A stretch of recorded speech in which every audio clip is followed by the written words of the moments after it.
Right, Jeffs, here we are back in your workshop. Very cold day. It's cold. It's getting there, mate. It was frosty this morning. It was icy this morning. Yeah. And Oh, on your... Oh yeah, you were still in bed. I'm out with dog at 6 o'clock in the morning. Anyway, over here we see my little Honda. Your little Honda and its frame. Frame's all now. You finished doing a brazing. Yeah. Yeah, when I was doing this here, that's how I bloody burnt. Oh, you burnt your... Because sometimes you have to get your hand in somewhere to hold the rod. And, as you're doing it, you've... and I touched the bloody one bit I was doing. Oh. And all the brackets done now. These are done. Yes, so that's your Mark II seat. You've got the Mark 1 somewhere. Yeah. But you wanted it wasn't fitting the frame quite, because I'd cut it at yes. well, and you didn't want to start welding bits onto it. No. So this now needs welding up, doesn't it? This now needs trimming. I think you could probably come out a little bit, but what I want to do with it is just put them on a... You want to Jeff's got some rollers, yes. And if you just go around with a panel hammer, what I want to do is just put a tiny bit of a curve on it. Yes, because I don't want it a sharp edge. I want to try and... But that's all right to there, but I think it's just a fraction narrow there. There's a bit of a gap. Now, if I can get him to weld it, what he might do is just put a couple of little bits at the back. Yes, I'm sure you can. And just finish it off, yeah. Just weld it, just sort of build them up and run them in. And then is that it then? You sort of... Well, what I was going to do is, like you've done with that, I'm going to put some cardboard on here. Oh, and make yourself a seat. And shape it with some tape and fiberglass myself. Yes. Because originally on it was a fiberglass seat. Okay.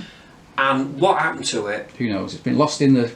Do you know? Mists of time. Someone's probably said, "Oh, I'll have that," and like everything I've done, it's gone. Give it away. Well, you have modified the frame quite a lot though. There's not much left of that frame. You probably find, well, to be honest, it's probably not much different than when it was originally. No, but you'll always find it may have just been. Yes. Yeah. So what we'll do is make a new fiberglass base. Yeah. Make some aluminium. What I'll do is I'll get some aluminium strip. Yeah. Screw some stainless 6mm bolts into it and actually fiberglass it in. Yeah, that's the way I want to do mine. Fiberglass it in. Yeah, we can fiberglass in a steel mount or an aluminium mount. In the underside of the... Question is where we're going to put it now? Oh man, we can put that in after, can't we? Yes, we can. We can bond it over, yeah. That's a great thing about fiberglass. All this now is done. I've got the tank mount on. Right. That's all in a position now where you can just get the rubber in there. Once the tank's in, it will slide out. Push it in, and then lift it up, bolt it on, and you're done. Good. Yeah. So that now needs to be painted, but again, it's the wrong time of the year to paint. Basically, the frame's ready for paint, but without powder coating. The thing is now, to weld the seat unit up, I'd have to take that to Jeff's. Yes. And he can tack it. I can keep it bolted on there. I can make some clamps and I can tack it all. Yeah. Well, don't paint it until you've got all that. Well, this is what I'm saying. And ditto the fiberglass in. I don't want to get that painted and take it to Jeff's because you know what it'll be like. It gets splattered in. Well, he'll just drag. Dragging it around. He'll be dragging it around. We don't care about that sort of thing. No, we don't care about that. So I think we'll just leave it like that until that's welded. Yeah. And then it's actually sitting on. It's sitting on your. That's the seat mould. The pattern. The pattern for the mould. The pattern for the mould. Which in turn will make the final thing. For the spares bike. Yes, or the comp bike, whichever. Spares bike and the frame's over there. Yeah. Not happening much at the moment, but there you go. One thing at a time. One thing at a time. Yeah, so that's that. Over in the corner, you've got that Kawasaki Z. That's 650 frame, which has been braced, and it's got a wider swing arm on it. It's made for classic racing, isn't it? Classic racing. Yeah. No, I think this one's just going to be a road bike. Okay. Because the lad said he does. No, because you can't change the swinging arms. All right, on a classic bike. On a classic race bike. There are limitations to what you can do. I don't know if you can use something of the period. You know, like you remember. What were the Metna check? Yeah, I doubt you'll be allowed to fit wider tyres and that sort of thing. No, you've got to use the original wheels. Yeah, wheels and sizes. If there was, is it a Davida? You know, they used to do stuff for the period. Yeah. I think if you use one of them, you're allowed to. You may be okay. I'm not sure. But that isn't obviously. That's from another Kawasaki, is it? This is why I like doing this, because whatever you do, really. They don't question. No, well, why would they? Well, this is what it is. It's not exactly, a class, is it? Anyway, with that, we'll now go back in your coal workshop and see what you've been doing on your workbench. So what I need to do now is raise some money. Yes. And hopefully I can get some welding done. Yeah. Well, I mean, I don't know. Mind you, once Jeff's tacked that, if he tacks it there, once he's got so many tacks on it all around, he could basically then take it off. Oh yeah. Well, and well, as I say, I mean, because he's not going to be trying to weld it there. My frame needs to go to Jeff to finish off the welding on it, and so as soon as that's done, we can take this and my frame to Triple S if you want, and we'll get them done. You know, I'll pay for it, get them both done at the same time. Because it's a hell of a trip, and it's a half day there, half day back. I was thinking of that there. Yes. It's got a couple of wrinkles in it, just there where it's nothing. But the thing is, if I bolt a plate on it here for your footrest, that's why originally they were actually screwed onto the spindle. But I thought what I'll do here is because I put them on, if you make an aluminium plate and screw, well, not only that, you can.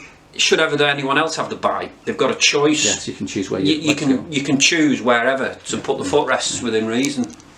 Right. Okay. You know, whether you want to bring them down a bit, back a bit, or well, you know, you can get right. Well, don't worry about the future owner. Worry about the current owner and getting the damn thing. Well, that's what I'm, doing. I'm trying to think ahead. Don't worry about the future owner, Jeff. We'll both be long gone by that time, I think. Well, right. Anyway, let's move on that happy thought and go back in the workshop. Did you sort in this? Right. Okay. So we're back in the workshop, and I see on your table here a crank, Kawasaki crank, if I'm not mistaken. Yeah. This is originally the one that was out of. Well, what we were going to put in that when we had the bottom end. From about 10 years ago. But it's all. So how is it modified from standard Kawasaki? Well, the only thing it's welded. Yes. It's actually got Suzuki rods on it. Oh. I think they're 1100. Why has it got Suzuki rods on it? Well, because I can't remember now. And as long as you use the Suzuki bearings and the Suzuki rods. From like a GS style or something? I can't remember now. It was just a long time ago. So, who knows? But it's got two tapered ends on it. Right, because it doesn't need to have a drive. It doesn't need to have a generator. We were going to run a supercharger one side and a drag mag and and oil pump and stuff on the other. Side. Right. And so why is it here now? Why is it sitting on your? Well, what it is because I've been zipping these cases up. There, look, we can look at that. There, look. What's going on here? Well, I've just set them up and I've just skimmed them off. Yeah. Originally, they were only done. Is this what was on the other Miller? Yeah. The other day, yeah. I've done one and I've actually milled them off with this brand new cutter. Yeah. And they've come. So these are the two mating faces that will be torqued together. Yes.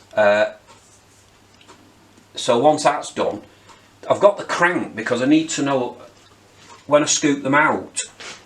Yeah.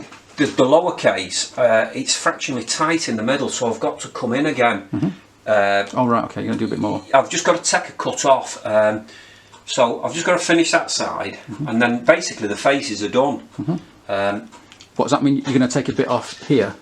Or here? What I've got to do, I'm going to find my datum point in the middle, put a centre cam chain, a nice clean cam chain slot, and then you can work because I'm doing it on that Miller. I haven't got a readout. I've got a datum point, then I can measure each way. Right. You know, to keep everything to within, as long as it's to within a few, even 5 thou, something like that. Okay. As long as the cranks, it's not tight. No. Okay. But as long as you've got a centre point to measure from to keep everything. Both the same size. Yeah. Same left and right. Okay, so that's we have to work with what we've got. Yeah, so you've been working with your ancient old crank here. Well, and then also on this bench I see that crank just wants truing up. I've got the other side on. That one, and then the two end journals want welding. Okay, that's way off. That was something. Yeah, hang on, my tripod's all getting wonky. Is it? Yeah, right. Yeah, so that was that over there. Let me just refocus from distance. That was a crank you were setting up about a week ago. Yeah, the one that had where you've repaired the end. It's now a gear drive that put on. It's been welded. Obviously, the other tapered shaft's been put on, and that is going in that one. In this, which is that there. Yeah. Which is that there.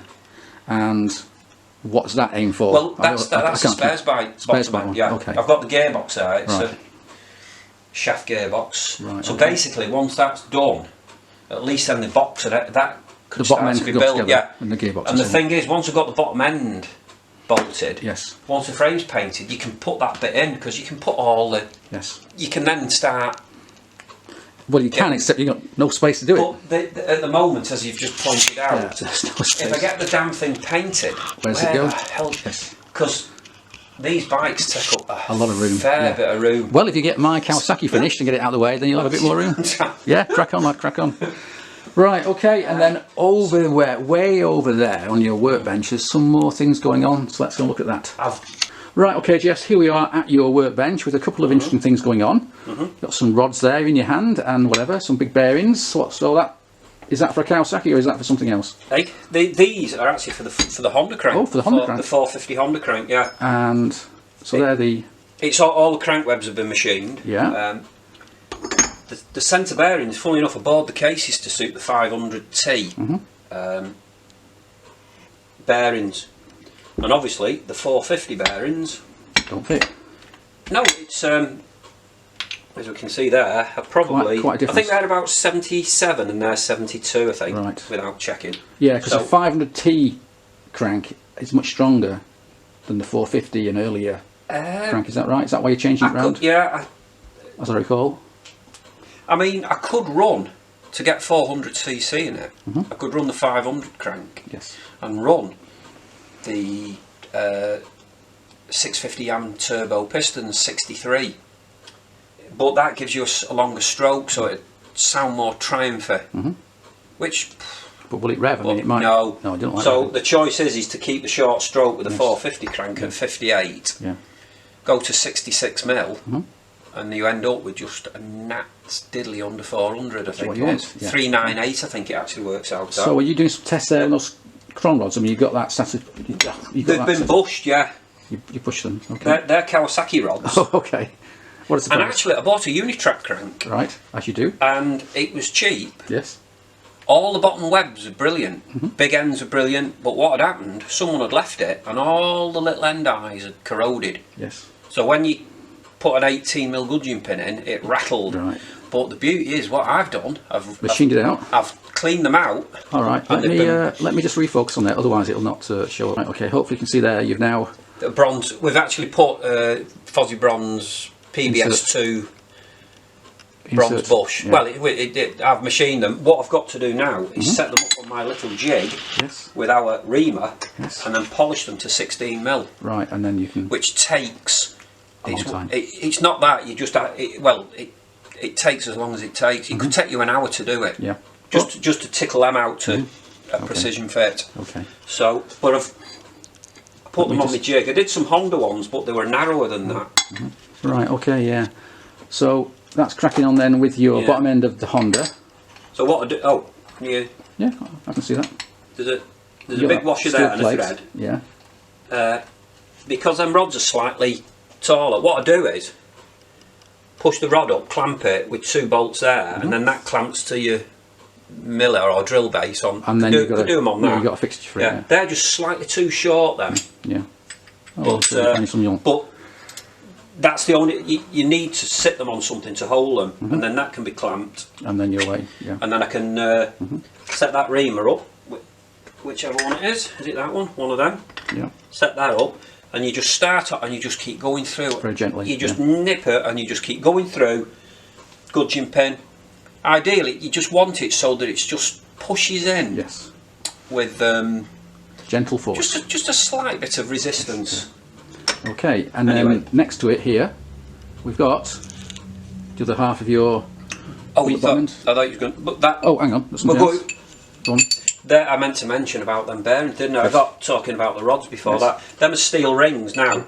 That you made them. Them will just if that's warmed slightly and that's cool, they'll drop on. Okay. But what I've got to do, and this is the critical part, if you don't do it. All right, go on. There's 2 oil holes. Yeah. Is it? Sorry, 1 oil hole on them, and there's a dowel hole. And I've got to drill holes in them to match. The oil hole's not really, if it's bigger, as long as it doesn't break through, you're happy. It isn't too bad, as long as it lines up and it doesn't restrict. But the dowel hole's got to be spot on, but the dowel hole has got to be pretty accurate. Yeah. And the trouble is, if I drill a hole in that and that, it's then actually all I can do is hopefully just look at it from the side and drop it down. and just let it drop down. Yeah, yeah, because if it's not right, you can't easily move it, can you? It's not easy to move. Once it's on, yeah, it's gonna be. It's gonna come off again. Then. Yeah. Well, the thing is, once that's on, once that's sweated on, then I can machine that to that. Yes. What I'll do is once they're on, I'll make a mandrel up in the lathe. I'll actually machine it in the lathe so that where the bearing runs, it slides on, and then you can just nip a washer. So, just to remind everybody, I'm sure a lot of people are probably confused now. with this. I'm confused. Just to remind people, then, this is for your Honda This Twin. This is for the 400 Honda, which was originally a 305. It was 330, right? Well, or 305 last time standard, it came out. Standard bike, or 250. Now, so the reason why you need that collar is what exactly? Well, it's because I bought all the cases to suit the 500. Right. But you're now not using the 500. No, so now it's... You're going back the other way. Now I've got to make some sleeves and increase the bearing sizes. Yes. For the 2 middle journals. Right, okay. Which, how much would a spare old set of cases cost you? I mean... You can pick them up for... I mean, would that not be easier? £50. No, because to go back to standard? Well, they wouldn't go in. They're 450, which is bigger than the 72 ones. Okay. So they won't go. This is why when I bought them, I thought I'm not going to do one at that, one at that. You might as well just take them all to the 500, and then you can modify. Okay, and then go back down again. Then you can. Oh, you do make yourself some. Oh, I can make lots of work for yourself. Rod for your own back. Completely. Right. Okay. Anything else that's happening then at the moment? No. Well, like I say, that's the casing. That's the other one I've just done. Yeah, that's the case. That's the underneath. Yes. It's now dead flat.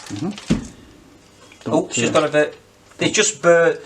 Yeah, be careful. There's just burrs on it. Yeah. Oh God, if you run your finger on the edge. Yeah. Do not cut yourself. No. But that now, what I want to do is with this pair of cases, once I've done that, wipe them off, just get the burrs off them, and put the tiniest amount of lapis. Oh, I could actually grinding paste probably too coarse. I could do with something like what's it called? Lapis. You know, like a polishing compound. Yeah, the jewellers use, isn't it? Jewellers what I could do is just put it on the surface. Yeah. And just giving them a rub round. You know what jewellers use, isn't it? Yeah. Jewellers, you know, just and then you'll see lapis something. Yeah. Okay. But then if I put it together and it doesn't move, once it's torqued up and it's got some bonding stuff between it. Yeah. Oh, well. Yeah. You know. Okay. We can find some of that stuff. We can find some lapis, whatever it's called. I'm sure it's jeweller's paste or something. I think it's called something like that. Anyway. So that'll have to be done before the final bore. Yes. Yeah. As long as you don't do the final bore and then lap it down, you're going to be in trouble. Yes, you will. Your crank won't last very long. Well, you might get away with a fraction with a shell bearing, but if you put in a roller bearing in, like we're doing at each end, it can cause problems. Yeah. Yeah, it can distort. Well, your bearing's not going to pull down, and then the cases won't pull up. Right. So with that then, Jeff, I think we're done for this week at least. And we'll come back in a week or two and find out. Well, I've done some hours on, I don't know. Yeah, we'll sort them out. Yeah.